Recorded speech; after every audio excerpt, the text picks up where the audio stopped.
నమస్తే రమగారు. నమస్తే జయ. రమగారు, నవరాత్రుల సందర్భంగా మనము 9 రోజులు 9 అవతారాల గురించి మాట్లాడుకుంటాం కదండి. అమ్మవార్ల గురించి, ముఖ్యంగా విజయవాడ కనకదుర్గమ్మ గురించి. అయితే ప్రతి గ్రామానికి ఒక గ్రామ దేవత ఉంటుంది. మా గ్రామంలో ఉన్న గ్రామ దేవత గురించి నేను చెప్తా, మీ గ్రామం గురించి మీకు తెలుసు, లేదా చుట్టుపక్కల ఉన్న గ్రామాలు. నాకేమనిపించిందంటే మనకి ఎన్నో గ్రామాలు, ప్రతి గ్రామానికి లేదా 2-3 గ్రామాలకి కలిపి ఒక గ్రామ దేవత ప్రత్యేకించి కొలుస్తాం. అమ్మని నమ్ముతాం. మనకి ఏ ఆపద వచ్చినా ఫస్ట్ మొక్కుకుంటాం, అమ్మ మమ్మల్ని కాపాడు, ముందుకు తీసుకెళ్ళు అనేసి. ఇలాంటి గ్రామ దేవతల గురించి మీకు నాకు తెలిసినవి కాకుండా అందరికీ పరిచయం ఉన్న గ్రామ దేవతల గురించి పరిచయం చేస్తే ఎలా ఉంటుంది? మీకేమనిపించింది? బాగుంటుంది, అట్లా చేయొచ్చు. అంటే ఇప్పుడు మన దేవాలయ చరిత్ర లాగానే ప్రతి గ్రామంలో దేవాలయాలనే, ఊరూరా దేవాలయాలే, భారతదేశం అంతా దేవాలయాలే. కొన్ని చాలా ప్రత్యేకమైన పురాణ వైశిష్ట్యం ఉన్నవి, స్థల పురాణం ఉన్నది, పురాణ వైశిష్ట్యం. తర్వాత హిస్టారికల్ వాల్యూస్ ఉన్నవి కొన్ని, ఆర్కిటెక్చరల్ వాల్యూస్ ఉన్నవి కొన్ని. అట్లా మనం చాలా దేవాలయాల గురించి మాట్లాడుకున్నాం. మనం కొన్ని ప్రత్యేకమైన దేవాలయాల స్థల పురాణాల వల్ల ఈ అష్టాదశ శక్తిపీఠాలను, 12 జ్యోతిర్లింగాలను, పంచమహాభూతలింగాలను, పంచారామాలను, ఇవి కాకుండా పంచమాధవ క్షేత్రాలు అనేక రకాలు ఉన్నాయి మనకి. వీటితో పాటుగా మనకి నువ్వు అన్నట్టుగా ప్రతి గ్రామానికి ఒక గ్రామ దేవత. అవునండి. ఆ దేవత సాధారణంగా అలా ఉంటుంది కొన్ని చోట్ల. కొన్ని చోట్ల దేవత అక్కడ ప్రత్యక్షం అవ్వడానికి, ఆమె స్వరూపానికి ప్రత్యేకమైన గాథ, పురాణ సంబంధమైనదో లేదా లోకల్గా ప్రసిద్ధమైనదో ఏదో ఖచ్చితంగా ఉంటుంది. ఇలా లోక ప్రసిద్ధమైన గాథలున్న దేవాలయాల్ని మనం అప్పుడప్పుడు చూస్తాం. అవును. నేను అక్కడెక్కడ చూశాను, నెల్లూరులో ఒక దేవాలయం చూసి చెప్పాను నీకు. అమ్మవారి వల్లే ఖడ్గం పట్టుకుని ఉన్నారు. ఇట్లా ప్రత్యేకంగా కనపడతాయి. చౌడేశ్వరి దేవాలయం, తర్వాత ఏమో చెంగాళ్ళమ్మ గుడి మనం చెప్పుకున్నాం కదా, మనం మొట్టమొదటి చెప్పుకున్న దేవాలయం చెంగాళ్ళమ్మ తల్లి. ఇట్లా ప్రతి ఊరికి ఆ ఊర్లో వెలిసినటువంటి దేవత. మామూలుగా మనం గంగానమ్మని, మాదాలమ్మ తల్లిని, ఇలా దేవతలు ఉంటారు. మన వైపు అంకమ్మ తల్లిని, ఉయ్యూరు వీరమ్మ తల్లిని ప్రత్యేకంగా ఉన్నారు. దానికి సంబంధించింది ఏదైనా స్థల పురాణాన్ని ఒక పుస్తక రూపంలో గనక తీసుకొచ్చి ఉంటే మనం ఇప్పుడు వెళ్తామా, ఊరికే గుడి చూస్తాం, దాని పురాణం గురించి చాలా మందికి తెలియదు. అవును. చాలా మందికి తమ ఊళ్ళల్లో ఉన్న జేజులు ఎక్కడి నుంచి వచ్చారు, ఎలా వచ్చారు, ఏమిటి అనేది తెలీదు. వాళ్ళు పెద్దగా కొంతమందికి తెలుసుకుంటారు, ఇది తెలుసుంటుంది, తర్వాత తరాలకి పెద్దగా తెలీదు. అలా కథలు మరుగున పడిపోతాయి.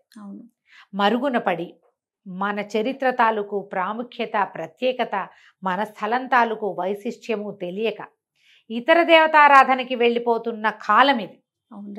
అవునా కాదా? అవునండి. మనం దాన్ని ఆపాలంటే మన ప్రాంతంలో ఉన్న జేజి ఎంత గొప్పది, ఎలా వచ్చింది, ఎట్లా ప్రజల్ని కాపాడింది, ఏ సమయంలో ఈ అమ్మవారు వచ్చింది. మనకి ఇక్కడ హైదరాబాద్, సికింద్రాబాద్ మహంకాళి ఎంత ప్రత్యేకమైంది. కలరా కాలంలో వచ్చిన జేజి అమ్మవారు అప్పుడు తీసుకొచ్చారు కలరా. అప్పుడు అవునా?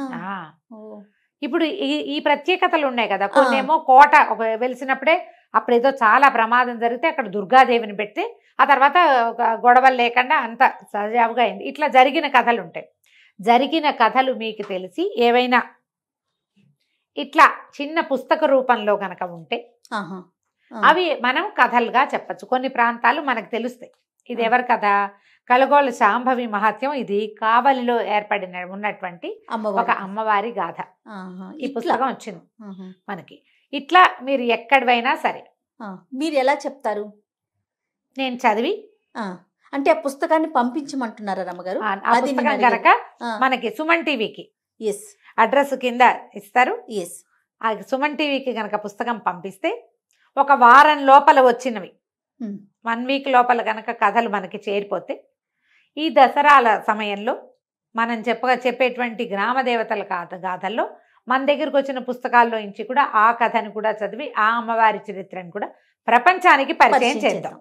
ఎప్పుడు ఫలానా ప్రాంతంలోది అంటే ఇప్పుడు పుస్తకాల్లో జనరల్గా ఫోటోలు ఉంటాయి. ఇదిగో అమ్మవారి ఫోటో కనపడుతోంది, ఈ వెనకాల ఒక్క పాట ఉంటుంది. ఈ మీ ప్రాంతంలో ఉన్న వాళ్ళందరూ కూడా ఇది మన జైజి కథ, మన అమ్మవారి కథ అని తెలుసుకుంటాం.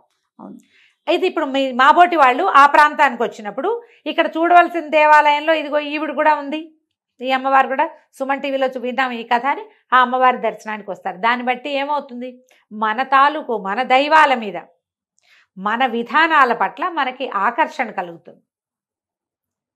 మనకి నమ్మకమే కదా దీని అంతటికి ముఖ్యమైనది. కాబట్టి మనకు గనక మన వాళ్ళు ఒక అడ్రస్ ఇస్తే పుస్తకాలు వచ్చేందుకు అవకాశం లభిస్తుంది అనుకుంటే ఈ పుస్తకం మన వెతుక్కుంటూ వచ్చిందే. అద్భుతం. అయితే వీటితో పాటుగా మన జేజీ అక్కడికి ఎలా వచ్చింది అనే విషయం మనకి కరెక్ట్ గా తెలుస్తుంది రమ్మగారు. నేను ఎందుకు ఇలా చెప్తానంటే మాకు బాల పేరెంటాలమ్మ అని అమ్మవార్లు ఉన్నారు, అంకమ్మ తల్లి ఉన్నారు, బాల పేరెంటాలమ్మ. ఆవిడ గురించి రకరకాల కథనాలు, ఏది నిజమో ఏది కరెక్టో ఏది కాదో తెలీదు, ఎవరికి తోచింది వాళ్ళు చెప్పుకుంటూ పోతారు. అలా కాకుండా మీరన్నట్లుగా ఒక పుస్తక రూపంలో వచ్చింది అంటే గనక అది మనం 99% నమ్మొచ్చు. ఆ కథ ప్రచారంలోకి వెళ్తే, ప్రాచుర్యంలోకి వెళ్తే అందరికి తెలుసుకోవటానికి ఒక మంచి అవకాశం.